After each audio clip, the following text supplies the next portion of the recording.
तो hello everyone, और आज हम करने वाले कंजंक्शंस। अरे यार, फिर से कंजंक्शंस। अरे हाँ, अगली सेशन में तो हमने सबऑर्डिनेटिंग, कोऑर्डिनेटिंग, कोरिलेटिव तीनों किए थे। अब फिर से क्यों कंजंक्शन कर रहे हैं? तो बच्चा लोग, हम सबऑर्डिनेटिंग अच्छे से नहीं किए थे, डिटेल एक्सप्लेनेशन बिल्कुल भी नहीं था। तो हमने कोऑर्डिनेटिंग और कोरिलेटिव का डिटेल्ड एक्सप्लेनेशन फर्स्ट एपिसोड में किया है कि तो अगर आपने नहीं देखा तो प्लीज़ देख लेना। तो फिर से हम सबऑर्डिनेटिंग कंजंक्शन स्टार्ट करते हैं। तो पहले हमने पढ़ा था सबऑर्डिनेटिंग टू टाइप्स के होते हैं, एक डिपेंडेंट और एक इंडिपेंडेंट। डिपेंडेंट होता है जो अपने पैरों पर नहीं खड़ा होता, जिसे किसी का सहारा चाहिए होता। For example, you are dependent, you are a student और अ लर्नर। आप लर्न कर रहे हो, आप सीख रहे हो, आप एक्सप्लोर कर रहे हो, वॉट एवर। तो आपको अपने पेरेंट्स का सपोर्ट चाहिए, तभी तो आप कर पाओगे, राइट? तो इन्हें भी ना किसी की मदद चाहिए। अब इन्हें किसकी मदद चाहिए होती है? इन्हें ना प्रिंसिपल क्लॉज की मदद चाहिए होती है। अब वो क्या होता है? प्रिंसिपल, हमारी प्रिंसिपल मैम। ना, प्रिंसिपल मतलब जो मेन क्लॉज होता है एक सेंटेंस का। अब कैसे पता चलेगा कि वो मेन क्लॉज है? मेन क्लॉज इंडिकेट करेगा कि उसके पास सब्जेक्ट, वर्ब, ऑब्जेक्ट पूरा का पूरा होगा कॉम्बिनेशन, और पूरा का पूरा सेंस बनेगा। अब ये सेंस क्या होता है? सूंघने वाला सेंस। अरे मेरे सिक्स्थ सेंस बहुत अच्छी है, क्या करूं? वो सेंस की बात नहीं, सेंस मतलब मीनिंग, एक करेक्ट मीनिंग जो दे। ओके।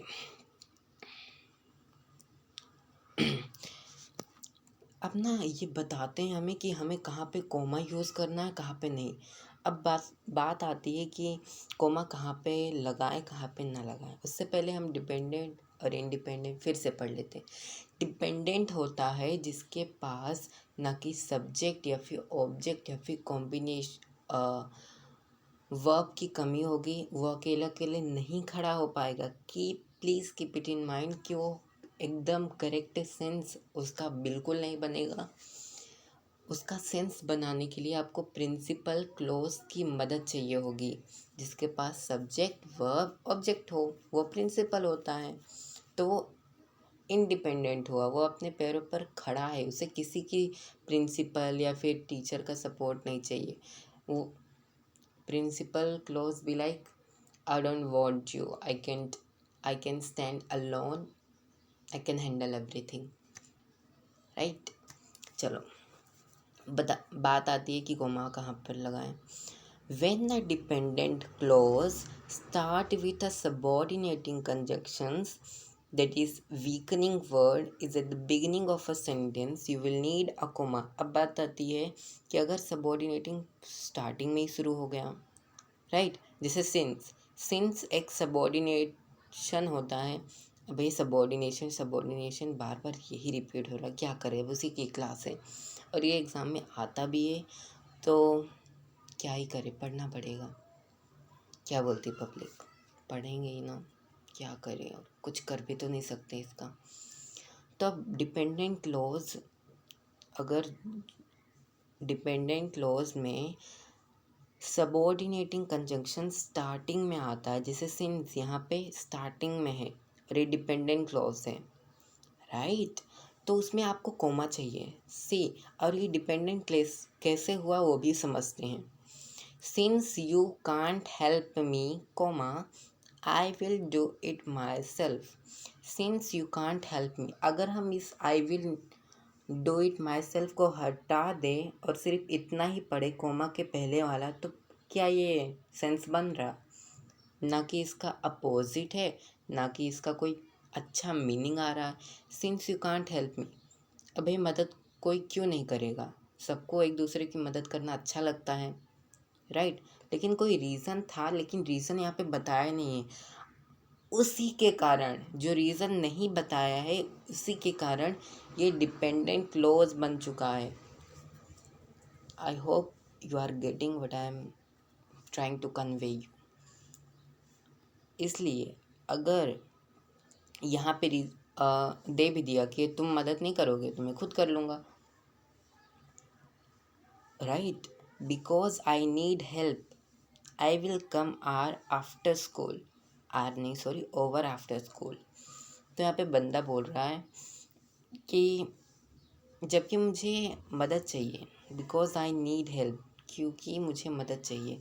अगर हम आई will come over after school को छुपा दें, अब छुपाएं कैसे? अपना उंगली रख लो, उंगली रखा, अयो क्या खुल गया, anyways, because I need help I will come over after school, इसको अगर छुपा दें, छुपा दिया, बिकॉज यहाँ पे स्टार्टिंग में है, द बिगिनिंग है, are you getting it, at the beginning में है, और ये सबऑर्डिनेटिंग कंजक्शन है, और डिपेंडेंट है, किस पे डिपेंड कर रहा है? I will come over after school, are you getting it? I hope you are getting it.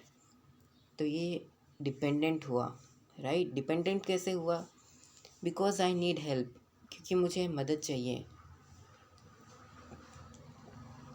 अब ना इसका कोई रीज़न था न किस वजह से, वो भी नहीं दिया है। बिकॉज आई नीड हेल्प, क्यों मदद चाहिए, राइट। यहाँ पे ना ऑब्जेक्ट नहीं है बच्चा लोग, यहाँ पे ऑब्जेक्ट नहीं है।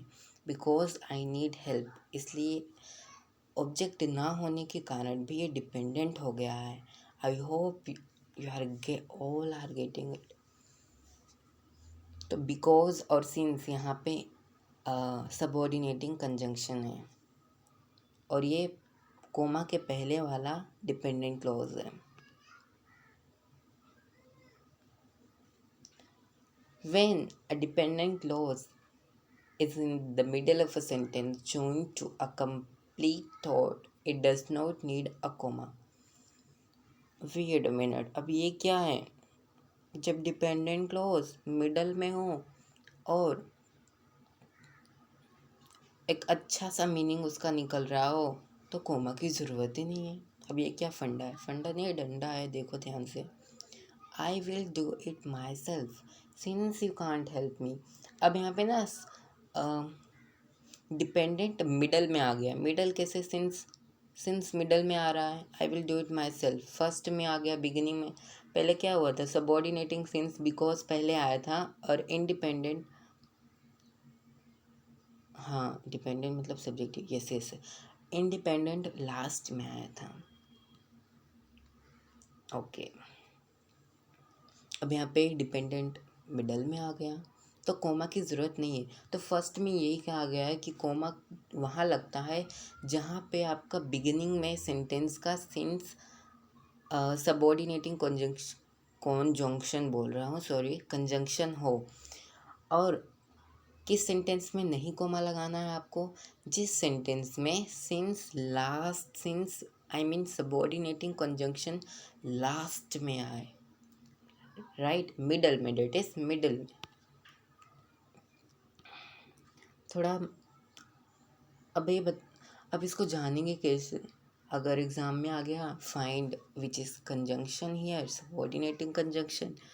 और जिसे हम कहते हैं वीकनिंग वर्ड्स, कमज़ोर दिल के यार, बड़े कमज़ोर होते, ऐसे मारोगे ना, ऐसे उधर दूर जाके गिरेंगे।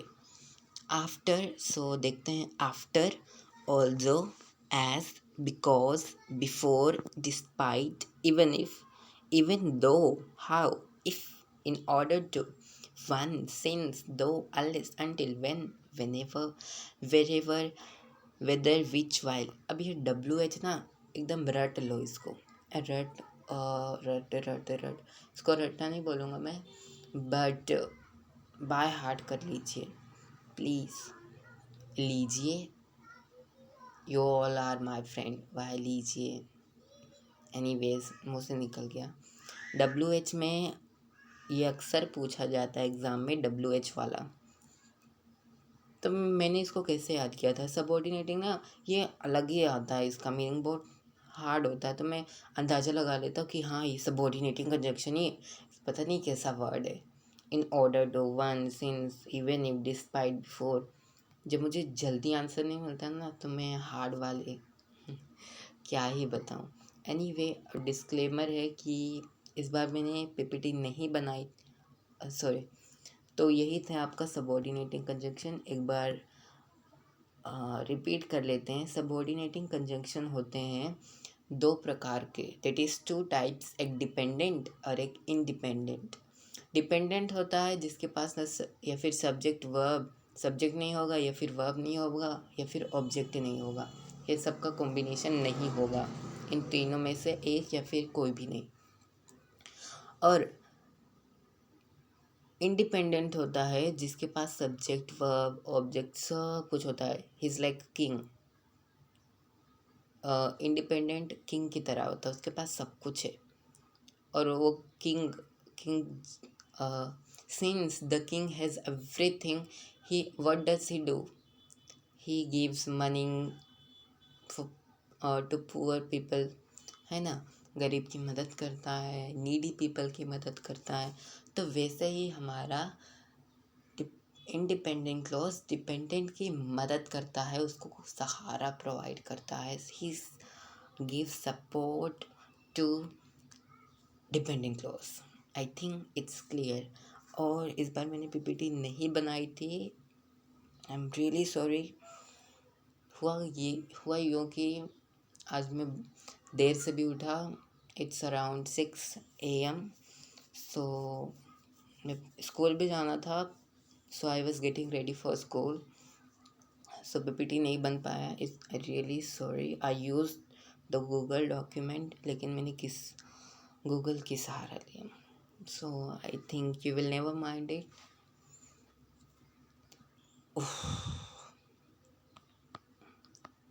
सो आई होप इतना आपको क्लियर होगा, यही था समझाना। और ये ज़्यादातर यही आता है, ज़्यादातर नहीं, सबऑर्डिनेटिंग मेन होता है, इसको समझना चाहिए, जो कि बच्चों के समझ नहीं आता। Even I am a small बच्चा of Kusum ma'am. Okay, I hope कि सो एंड करते हैं। एंड कब करोगे? सो एंड हो रहा है ना, क्या चिल्लाओ मत, चुप। सो आई होप आपको अच्छा लगा हो। If you did like it, please से वो जो लाइक बटन है, कुछ भी लेना है आपको, आजू बाजू कुछ भी हो ना, ऐसे ज़ोर से मारना, फेंक के मारो तो एक ही बार मारना, हाँ, एक ही बार। 2 बार मारोगे तो डिसलाइक हो जाए, आई मीन वो हट जाएगा फिर। सो एक ही बार मारना है, जितना भी तेज मार सको मारो, खींच के। मोबाइल टूटेगा तो मुझे मत बोलना मम्मी ये लो, लाइक के चक्कर में मेरा मोबाइल ही टूट गया। So bye bye everyone, love you all, thank you.